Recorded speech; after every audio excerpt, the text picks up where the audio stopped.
Everybody, welcome back to another episode of The Chase. If you're new here, welcome. My name is Christian Dyer. I'm a professional and international rugby player, podcast host, and something I like to call myself a chief dream officer, because I really believe no dream is too big, and I'm doing everything I can to prove that through hopefully my own journey and the journeys of all the incredible guests on this show. Today's guest will do exactly that. From the first day I saw this man, I could tell he was all about living life and not just existing. With a contagious attitude and ability to make everyone around him better, I welcome Vince Murdock. Welcome, my bro. Thanks, dude. Thanks for having me. So good to have you. We've tried to get this on the schedule for months, and we finally made it happen. Yeah, I feel really bad about not making it happen a little sooner. I feel like I dropped the ball a few times and fumbled it on this one. Life catches up with you, and I know your schedule, so you don't got to apologize. But I want to start because I can tell you're all about energy, positivity, having a good time. Like, have you always had that drive and affinity for life? No, that's funny. I think it's something that I recently have tried to attach myself to more. Even now, I find myself not always super positive and believing and stuff like that. I think growing up, I grew up in Michigan in the Midwest. My parents were divorced.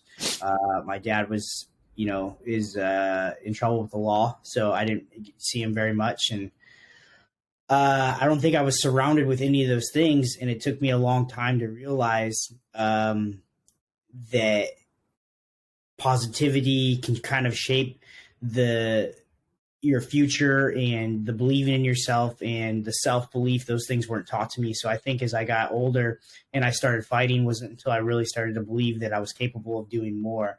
So I know I wasn't always that way. It's something that I'm kind of, even more so after the brain surgery, that I've just really taken an interest to wanting to spend a lot of my time helping other people and just being, a person that people like to be around, and hopefully inspiring others to just kind of get more out of their life or their day or their effort or whatever it is they choose to do. And if I can't say that to them, I hope they can see my actions and see that. No, well, I mean, it's unique because you have such a good platform, and people always gravitate towards people with titles, right? So you're a UFC fighter, you're a professional athlete, and that's automatically going to make people, inclined to talk to you or want something from you. But if you can use that platform in the service of others, it's like, I feel like that's when you can actually strike gold in life. Yeah. Unfortunately, sometimes I feel like I take breaks from social media because I don't think it's always the most healthy for me. Yeah. And that's kind of where I'm at right now. And I do beat myself up about it because I do think I do have a opportunity to reach people, help people. And, to be honest, I get probably a couple messages every other day, a lot about, people that are fighting Moya disease, and battling the things that I went through, and they're getting ready to go through their first surgery, or they found out they just got diagnosed. And, I'm constantly trying to, I try to do my part and, help others deal with their adversities and stuff like that. Yeah, no, it's amazing. All right. Take me back to like young Vince though. I mean, you just touched on it growing up in Michigan and whatnot, but kind of like what's important about that childhood, that's important for us, everybody listening to understand who you are today. I tried, like when you were saying about being positive and stuff, I've actually had a very difficult time talking about just my past, because I feel like when I bring that up, it's like being in a place that I don't exist anymore. I don't want to be anymore. I guess it's always important to know where you came from, but yep. Yeah, so I grew up in Michigan. My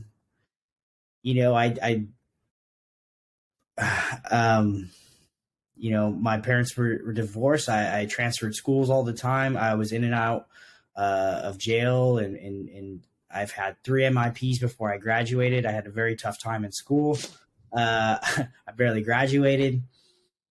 And I just had a difficult time, just trying to find where my place was in life. And I think, I stumbled upon fighting while I was still in high school, and it saved me in a lot of ways, other than, also saving my brain, but it saved me in a lot of ways. Is it gave me an opportunity to, I was partying a lot at the time, so it gave me something to kind of focus my energy into something a little more positive. My parents or my mom at the time and a lot of people around me couldn't fathom the idea of like me just fighting, like that wasn't going to go anywhere. And that kind of goes into the whole thing of like no one really believing that I was capable of doing more. And that also hurt me because then I believed it too. But again, I when I started fighting, I knew it was something that, it was more of an outlet than it was a job back then. It was an outlet. It was for me to kind of go away, escape, and find a place for me to just kind of, figure out who I am and excel at something that was new to me. And it was an area that I was excelling at, and I noticed that, and it was something that made me feel good about myself. And I just kind of took one fight that led to the next fight. And, I had no intentions of being a professional athlete at the time. I took so many amateur fights that I kind of ran out of people to fight. And then there's a guy named Darren Cruikshank, who I moved in. He was a mentor of mine from Michigan. He was on the Ultimate Fighter season 15, and Urijah was the head coach. And when he went to the show and he came back, he wanted to visit, Urijah's gym and stuff. And I went with him. And that's how I met Urijah. And right around this time, I'd had my last amateur fight. People were pulling out left and right, and I couldn't get a fight. And I was like, Darren, what do you think? You think I could, do a pro fight? I think that'd be kind of cool. And he was kind of the only guy at the time that was like, he's like, always telling me that I could do whatever I wanted it. And that's what stood out to me the most when I moved was he believed in me the most. And I was like, hey, can I take a fight? And he goes, fuck yeah, you can. Sign up for a fight. I kicked the guy in the head, 9-second knockout. And I was like, well, man, maybe I should do another. No way. How old were you at this time? I think I was 20 years old. Okay. For my 21st birthday. And then I took one more and so on. And then Urijah invited me out to the team in Sacramento. And I had a girlfriend at the time. And I was like, hey, I'm only going to be out here for, I'm just going to train for three months. I'll come back and for a fight. This was 10 years ago. We are obviously no longer together, but that kind of went on for a long time. I didn't officially move here. In fact, my license is still in Michigan. Jeez. But I just kept telling everybody back home. I was like, oh, just one more fight, 6 more months. I'll come back home. And I remember after practice, my first week here, Urijah was like, so man, we trained and we trained twice and we went and got food and we came back and we trained and, we went to the river and we came back and then I was sleeping on his couch. And then he's like, so man, what do you think of your time here? And I was just like, is this what you do every day? He goes, yeah. And I was like, and you can too. And I was like, sold. I'm in. Yeah, I'm in. And man, I've just been here ever since. I didn't mean to, until I found my wife. I probably didn't really mean to stay here permanently. It's definitely been a great, decision for me just because I think, your surroundings have a lot to do with your actions. So who you surround yourself with is kind of going to help determine, where you want to be or what you want to do, your energy, your decisions. And so when I was in Michigan, like I spoke before, a lot of the things that I grew up around, a lot of drugs, a lot of partying, a lot of bad decisions. And, California was kind of my escape from that. Not that, I have a lot of good memories there and I don't want to say that I didn't enjoy my upbringing there. So yeah. To anybody that I disrespect out there. It's pretty cool. You think about it and you look back on your journey, you're a little more ahead in life than I am, but where one door opens, you never know how many more can open after that. Right. And so you went out kind of on a whim, checked out Sacramento for what could have been 3 months, and a decade later, Like your life just, you're a completely different person because of one decision. Yeah. Yeah. You know, I haven't stopped to think about that as much as I probably should, but you're right. It was a complete whim. You know what? Me and Darren almost didn't come out and check out this trip, to Sacramento. I like begged him over and over. I was like, hey, when are we going out to, Sacramento? He's like, whenever. And finally we drove. It's the first time I was like ever went across state lines. Like when I say I was from Michigan, I never went to like anywhere. First time I've ever been on a plane was I went to Vegas for the Ultimate Fighter to meet Urijah and them and stuff for that. So, yeah, man, it was a whim. I can't say that enough. It was, that was probably, if there was a lesson there, it's when one door closes, another one definitely can open. You just got to make sure you open it.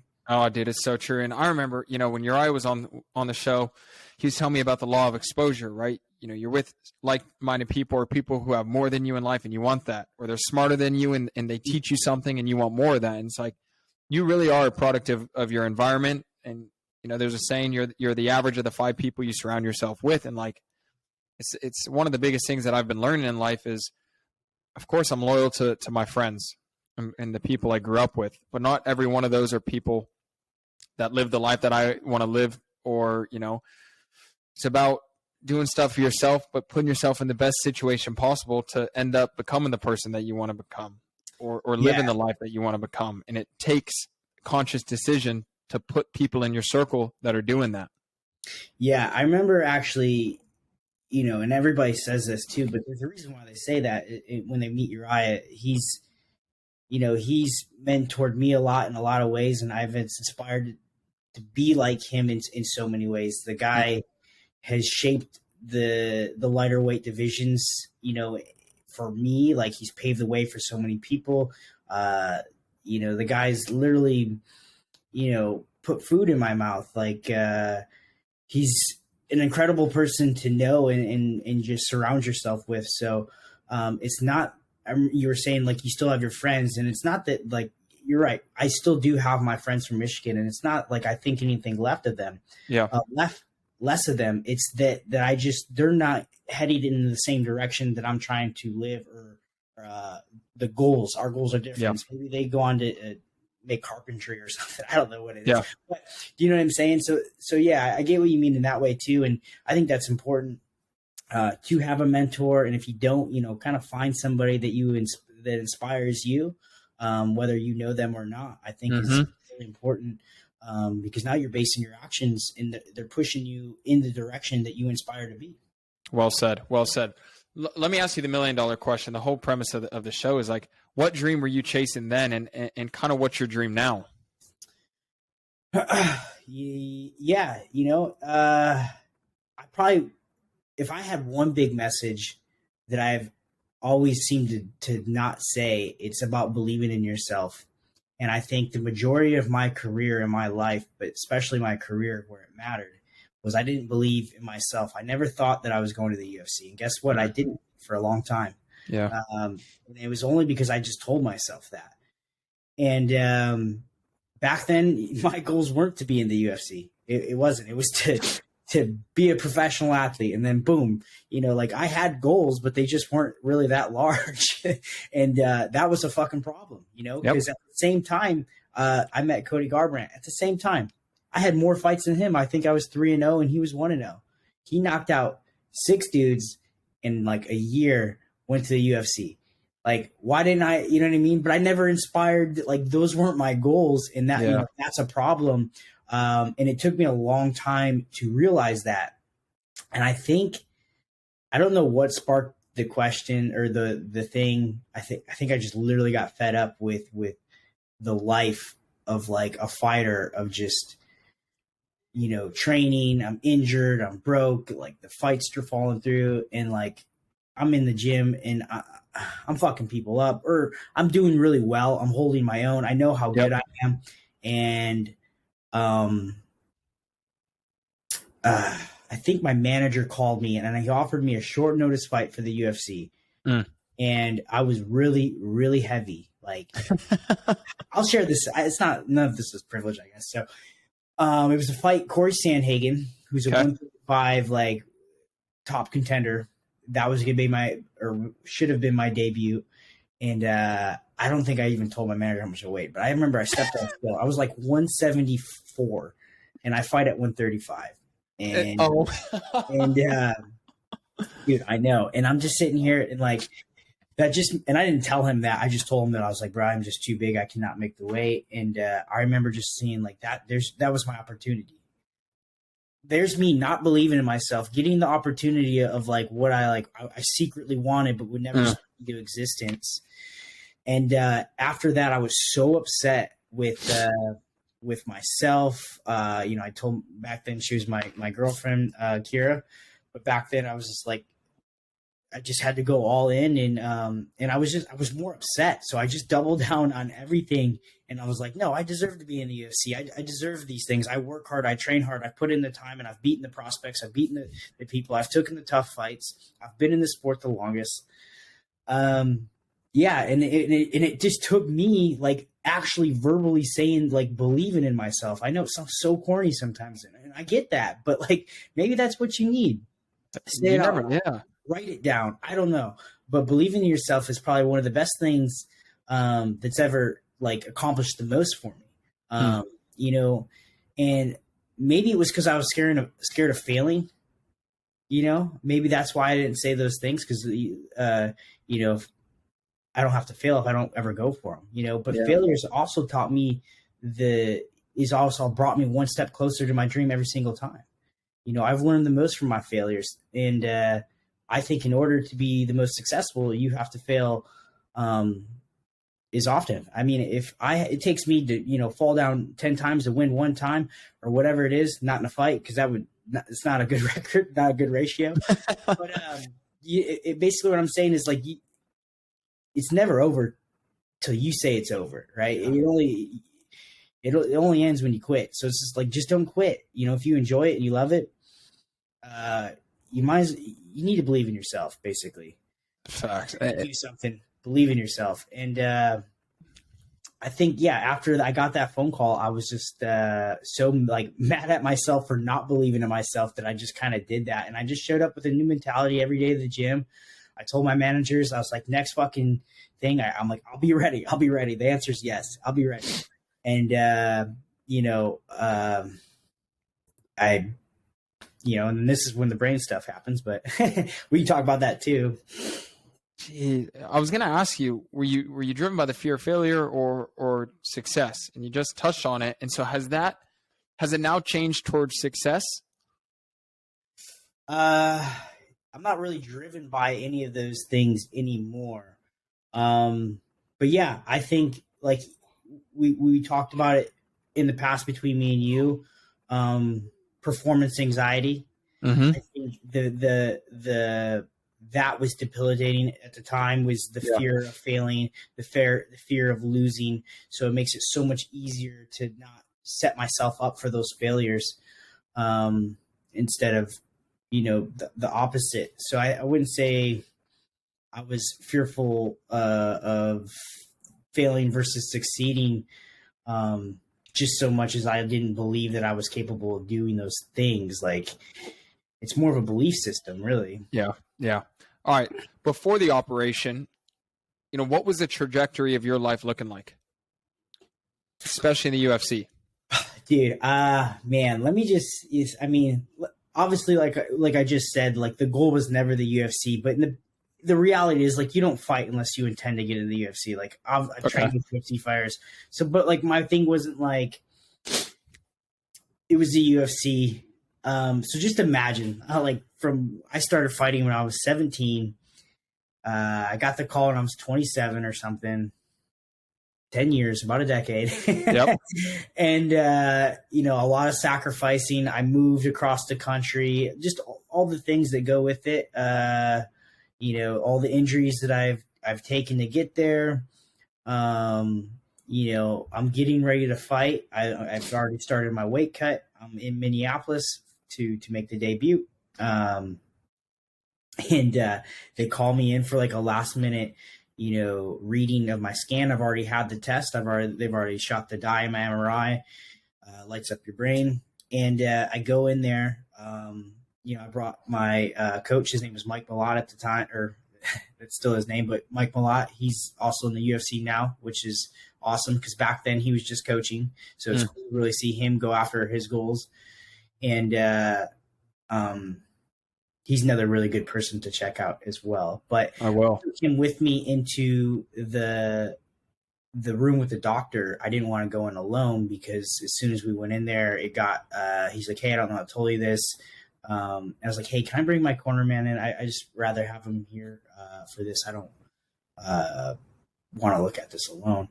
And so I go out in the waiting room and I grab his mic and we get in there. The images of my brain are on the monitor. And this is like one of the first times I've probably actually really talked about it. So it'll be a little weird, but all right. Your brain's up on the screen and they shoot the dye into your arm and it lights up your brain kind of like trees or a branch or like I don't know, like a tunnel. Like if you put water into something, you can follow it all the way, right? Okay. My right side looked great. He's like, you see that? This is what it should look like. And he's like, when we go to your left side, and it just wasn't lighting up. And and there was a break in the one of my arteries, the carotid artery, the big one.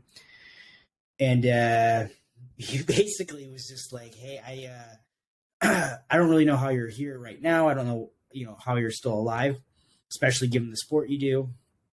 And he's like, my biggest concern is if you lose blood flow, even for a moment, you will not wake you.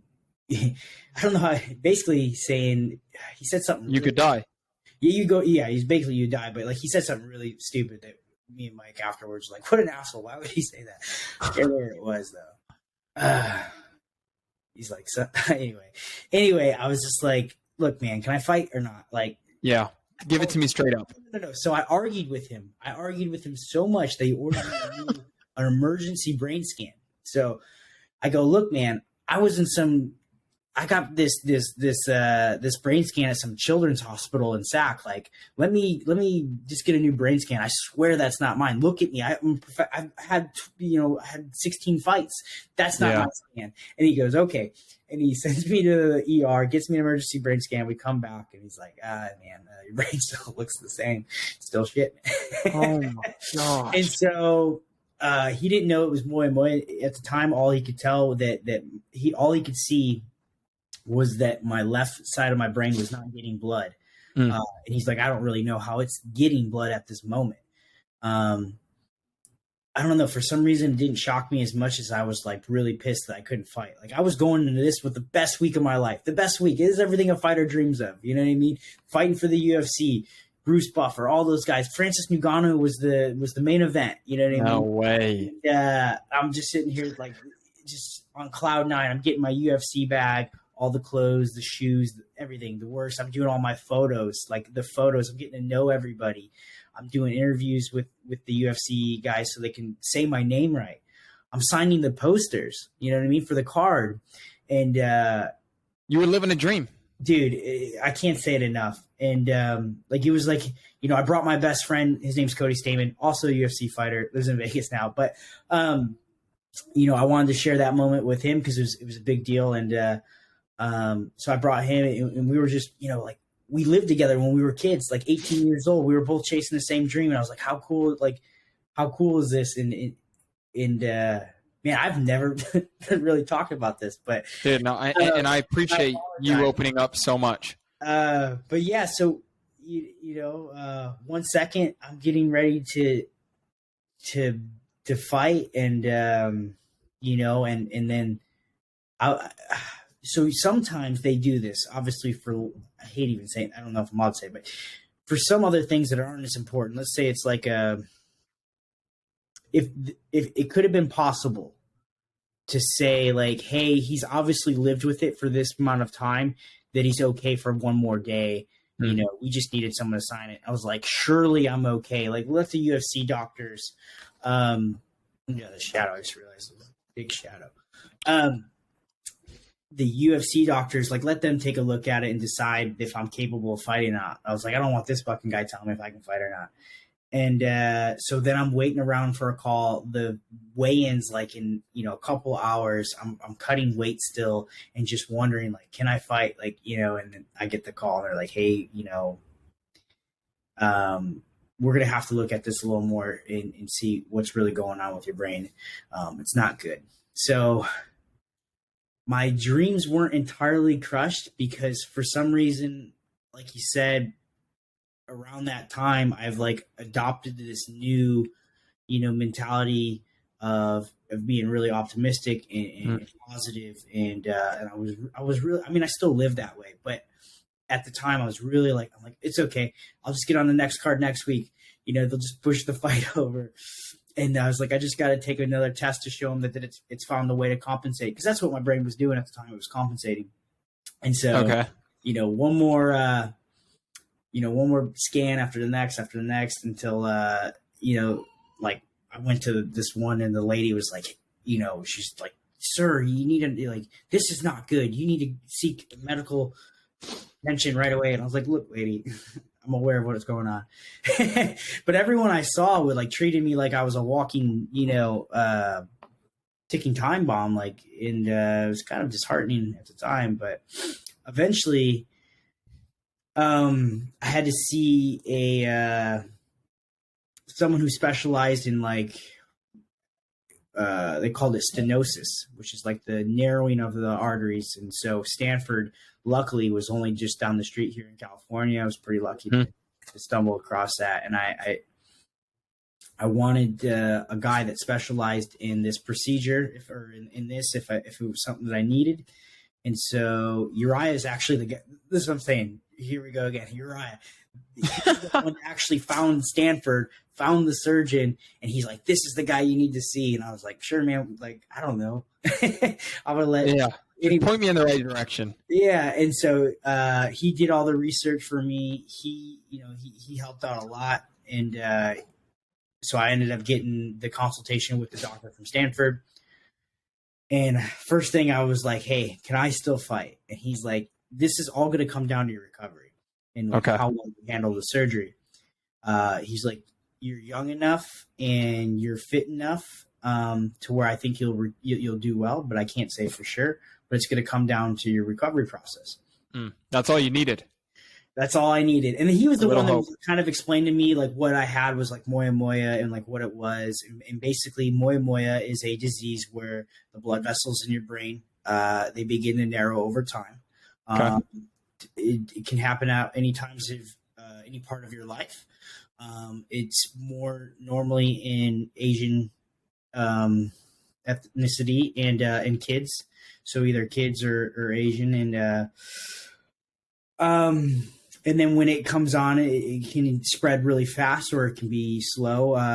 In my case, I don't really know. But by the time they found it, it was completely closed. So again, Dr. Steinberg was his name. At the time, he thought that I could probably stroke at any day.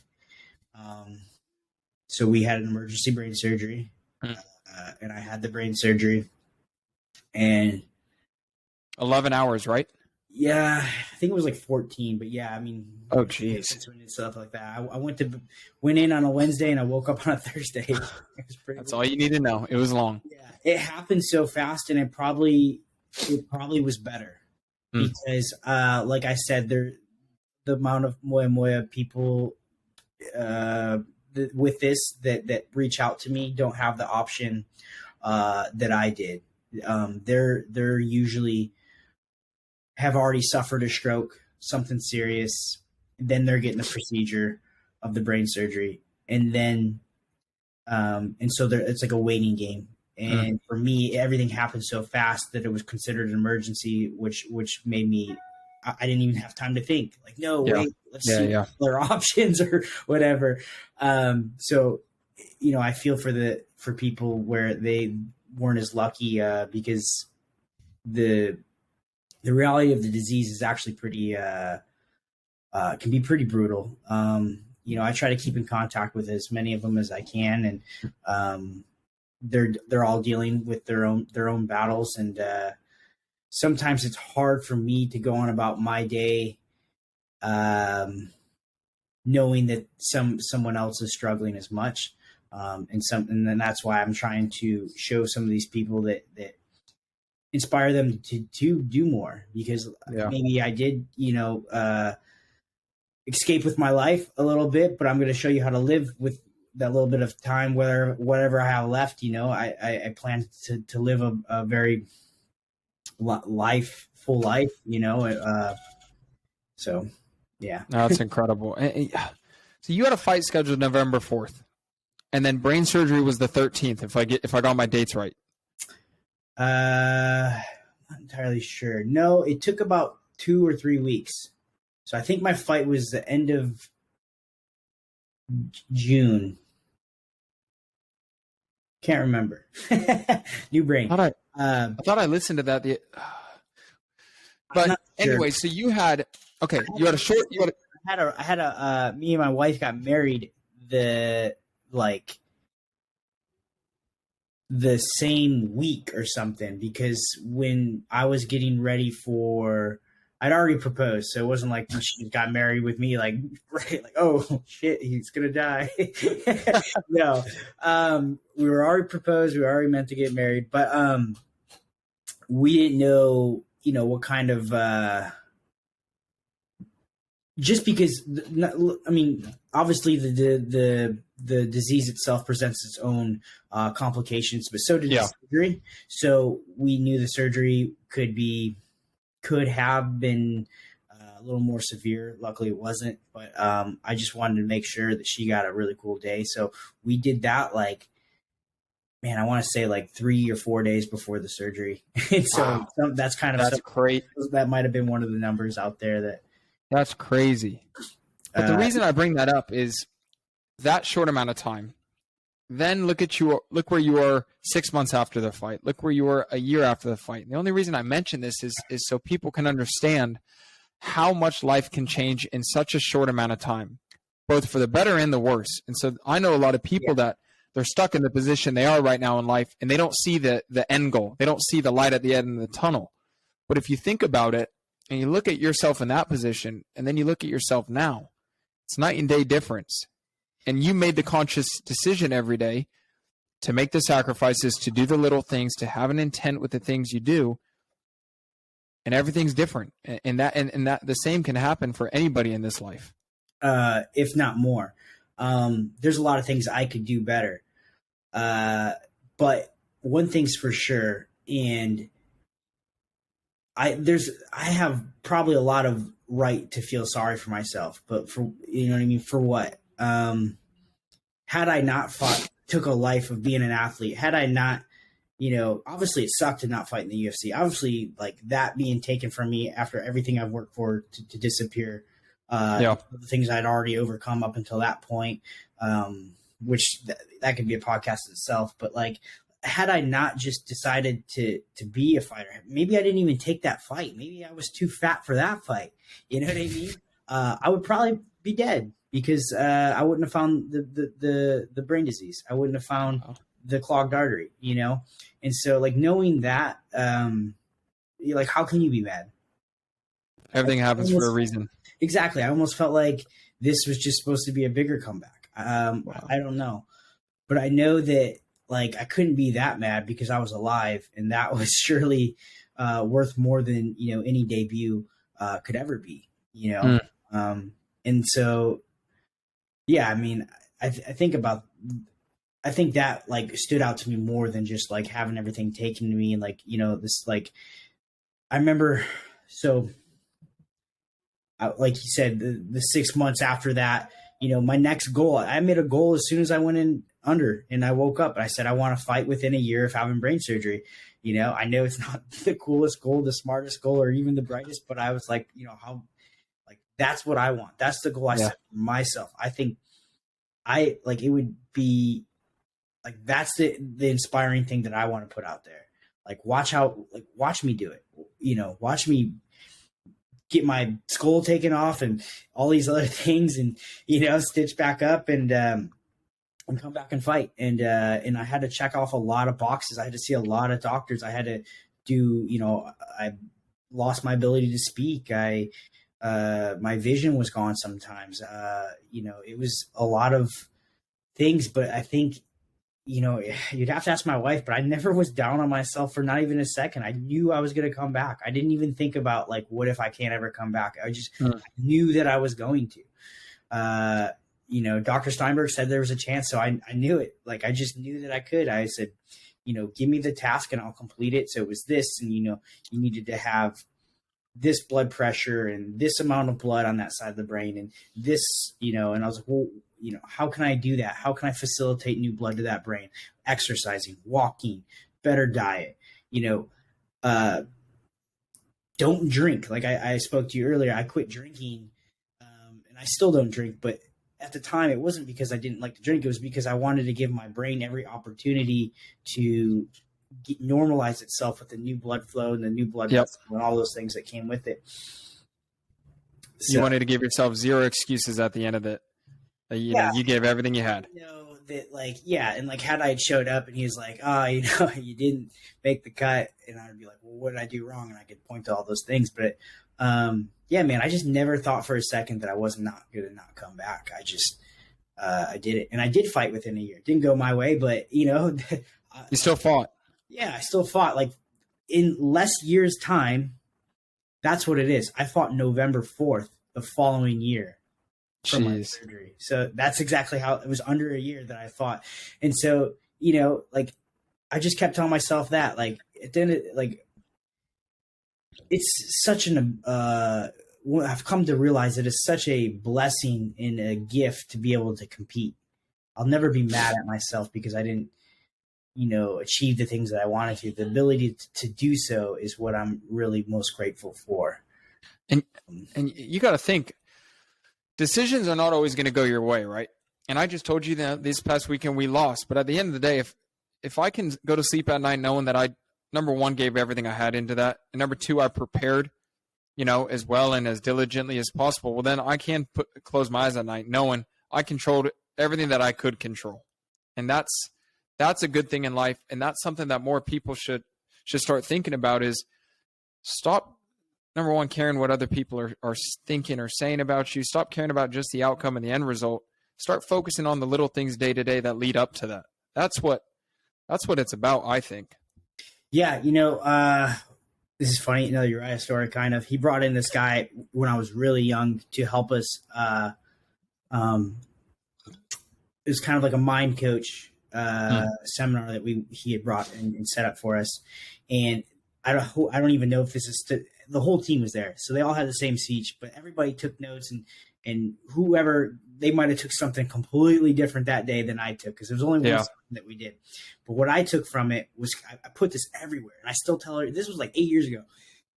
It was control the controllables, and whatever you cannot control, you don't waste any energy on it, because you cannot do anything about those things. I can't control how the fight goes. I can't, but I can't control the preparation. I can control my diet leading up to the fight. I can control my recovery leading up to the fight. I can control the reps that I put in. I can control my cardio. Did I get the road work? Is my, am I in shape? All those things those are controllable things, right? They give me better odds when I get to the fight. Yep. Can I control if my opponent throws a right hand? No, but I can control how many times I block my, in practice getting hit with a fucking right hand. So it's like, no, I can't control how the fight goes, but I can control the things that lead into the fight to make me a better fighter. Those are controllables, Well said. And that just goes with anything. Like, you can't control, the guy that cut you off in pulling out of the parking lot. You can't control that. That guy's, a jerk. He's probably having a really bad day, right? But you can control how you react to that, right? Yep. You can allow that to either ruin your day, or you can just, let him go have his miserable day and go on about your day. Don't let that guy ruin your day. It's uncontrollable. Like, control what you can do, and that's you in the driver's seat, making those actions right now. I think that's the most thing. That's spot on. But what it takes is a level of emotional awareness and maturity that Yeah. So I don't think most people I know have. It's that day-to-day intent and just being present. And that's, I think, what it actually comes down to is, are you present day to day? Because if you are more present, then you're going to be aware of those. And you're also going to understand in the moment, how am I feeling? Am I happy? Am I sad? Am I anxious? Am I upset? Am I, you know what I mean? It's like, and I think once you can understand kind of the state of mind that you're in, you're going to begin understanding, okay, this is how I could react to this. Let's take a step back. No, you're correct, man. I think more people could do, like you said, it's not anybody's fault, because some people don't know how to live present or be like these messages. Sometimes they don't always be picked up the way they should be picked up, or it doesn't translate very well. And so, yeah, I mean, that's just tough. Like you said, it's one of those things you have to like know how to apply that in a real life situation. And some people just don't know how to yet. Yeah. So, I mean, you touched on, you're surrounded by guys like Urijah Faber, Cody Garbrandt, Josh Emmett. I mean, the list goes on and on at Team Alpha Male, right? And so I kind of want to know, you touched on Urijah, what sort of lessons are they teaching about life, but also like how they're helping you as a UFC fighter and a fighter, because you're surrounded by champs, world-class athletes in an environment that really is on a road of breeding excellence. Yeah, he'll supply you with just about all the tools you need to make it, and which is great. But the one thing that he can't supply is your willingness to show up and put in the work and stuff like that. Like, if you want to be a better grappler, he has 9 fucking grappling classes every week, like all week. It's grappling. You can show up every day and get that work. So everything. I mean, Urijah has a management, that I was part of for a long time, so he can help manage you. He's got the contacts for the fights. He could do just about anything. The only thing he can't do is, making sure that's you would be surprised, because you would think, like, some people just think like, oh, I just need a connection or this. And it's like, honestly, all you really need is the belief system. And that's something I think that he also is trying to give more people. Like, he's helped me a lot with that too. That guy believed in me before I believed in myself, for sure. I remember when he told me I was going to be a UFC fighter, I was like, I don't know. Yeah, I mean, I was like 20 or something at the time, but still, yeah, man, he does a great job with Team Alpha Male, and inspiring those around him, and sometimes you don't even have to have him talk. Just watch the way he lives his life. You'll be inspired. That's crazy. I got a few questions to wrap up. Some of my own, some from Instagram people brought in, but I want to know now, like, what's getting you through the dark days, the dark moments, the dark trainings, and kind of what's that internal conversation like that you're having? What's getting me through it? I'm definitely going through some stuff. I haven't been able to compete in the last 2 years, and I'm looking forward to competing here, as soon as possible. I promised myself that I wouldn't come back to competing unless I, gave the attention to the injuries that I'm going through, like a real look. For so long in my career, I would just try to fight with these injuries, and it's just to the point where there's too many of them to juggle. So what's really kind of get me going through is, one, I have a son. I don't know if you can hear him, but he is so rad that, like, nothing really, like, I remember you were talking to me earlier, like, what kind of makes everything was success. Like, there were different things that got me going, but now it's just him. Like, at the end of the day, like, if I want to succeed in anything, it's only to show him that I can succeed and I can be better, and which in turn would show him that he can be better. Like, you can, me living my life is to show him that he can live whatever life that he chooses to do. And so he's kind of like the bright light for me in a lot of ways, but also I want to prove it to myself that all these hours that have been spent into, achieving this go somewhere. My self-talk has gotten a lot better. So I'm just constantly talking to myself, letting myself know, I'm having that internal conversation with myself. Like, I can make it back. I will make it back. I have all the tools. I need to be healthy. I need to be in the right state of mind and those things. So, yeah, just basically that. Surrounded myself with the team and the guys around it, and when you have people around you like that, man, it's kind of hard to feel sorry for yourself. No, you just answered, a couple of my questions in one, so I appreciate that. Just from a couple of my buddies, number one, you were on Ultimate Fighter 29, right? I think so. Yeah, I think it was 29. So he said, did you have to cut weight multiple times on Ultimate Fighter? And if so, how hard was it? It was really hard. I was the biggest guy on the show. Or the biggest bantamweight on the show. I think I weighed like 159 or around there, or 58 actually, or something. And before I was picked for a team, both teams took us. They separated the 85ers and the 35ers, and they took us separately. So I went to Volk's team first, and Volkanovski was the coach of the team that I was not on. And they made us do like a cardio workout, and then they made us get on the scale. And I was probably like almost 5 pounds heavier than every other bantamweight. Like the next heaviest guy was like 154, and I was like 158. And we all had to make 35 the next week. Oh shit! And so Volk knew that. So then I went to Ortega. He didn't check our weights. They did something. They did a grappling based practice. It was just to get an assessment. And being a team alpha male guy, Brian Ortega, I think, didn't care for our team, and same with Volk. He didn't care for either me or the team. So neither of them picked me. I went to Team Ortega by default as like the last guy, which is fine. I built a really great relationship with Ortega by the end of the show. But Alex or Volkanovski picked me to fight first against his guy because he knew that he didn't think I could make weight.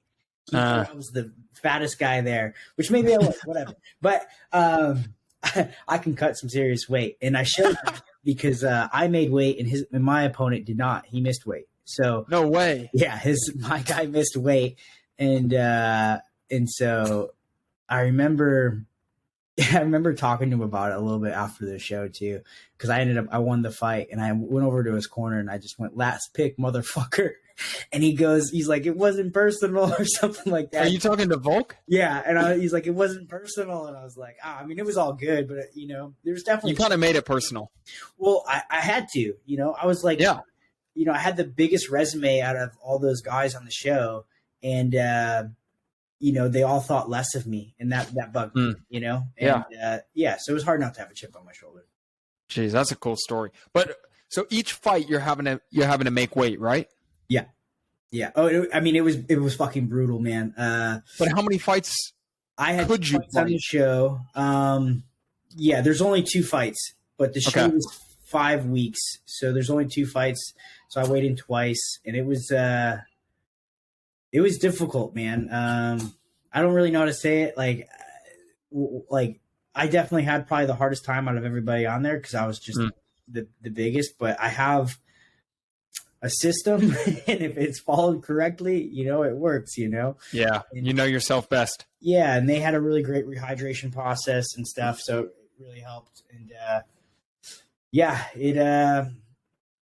it was difficult, man. Let's see, 158 in like 8 days to 135. I think. I don't know. It was a lot. Was that 20-something pounds? Jeez. Oh. Okay. Next one. In your opinion, who's the best pound for pound fighter ever? It's got to probably be John Jones. John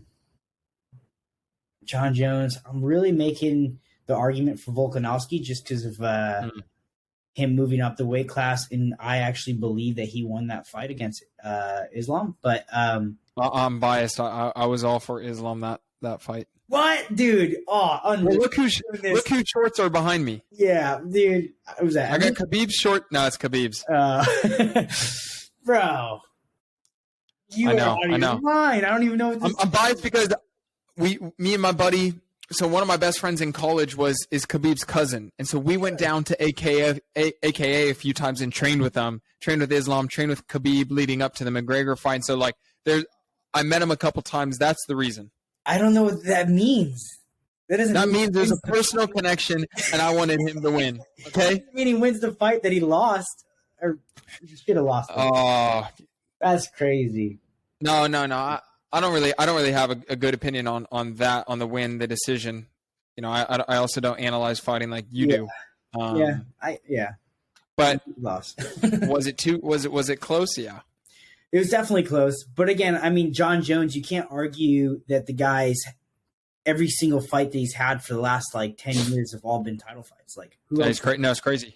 You know, and just is talk about reign, like, you know, maybe if Volkanovski's in the division or in the league for another 10 plus years, then you can talk about that pound for pound. But between him and GSP, I think they're all up there for sure. But did you know that Volk used to play rugby league? I did. I did. I read it somewhere or heard somewhere that he weighed 240 pounds at one point. Yep. And which is also why I was really upset that he didn't pick the fat boy. I thought me and him might have been like, could have connected on that. And but no, man, he wanted nothing to do with that. Oh, that's so funny. He was actually super cool. He was really nice to me, regardless of not picking me. But yeah, he was. That's what I'm told, that he was a rugby player too, and I heard he was pretty good. I heard he was a tough motherfucker out there. Well, he's a tough motherfucker in the octagon, so I could imagine. Sure. Two more. What does a day in fight camp look like? It just depends on, you know, like who you're asking and what week of the fight camp. For me, it would just determine on my weight. For me, it's kind of like everything has to be super structured for me. Like I need like structure. I need to know exactly what time I'm waking up, when to eat, when not to eat, what I'm eating. It's got to be weighed out. My scale even has to give me the right fucking numbers for me to be happy that day. And then, you know, practice.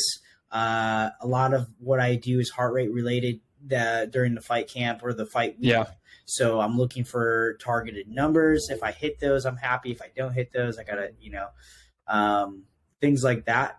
So, you know, typically I would wake up, go to practice. This is, let's say, the first fight week. You know, I'd go to practice 9:30 to 11. I'd probably have my, you know, pre-cooked meal or whatever I have sorted for eating. Then I would probably work with a specialized coach, whether it's in the grappling division with Danny Castillo or Coach Joey in boxing. I'd probably work with one of those.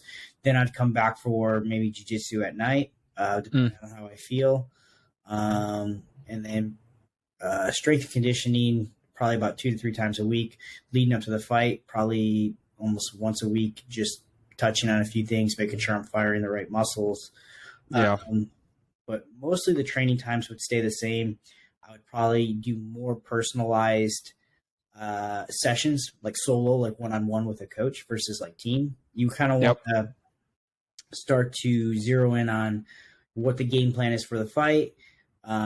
Stay away from injuries, you know, and staying away from injuries means staying away from people that, you know, don't really know that you have a fight coming up, or, you know, they're going harder.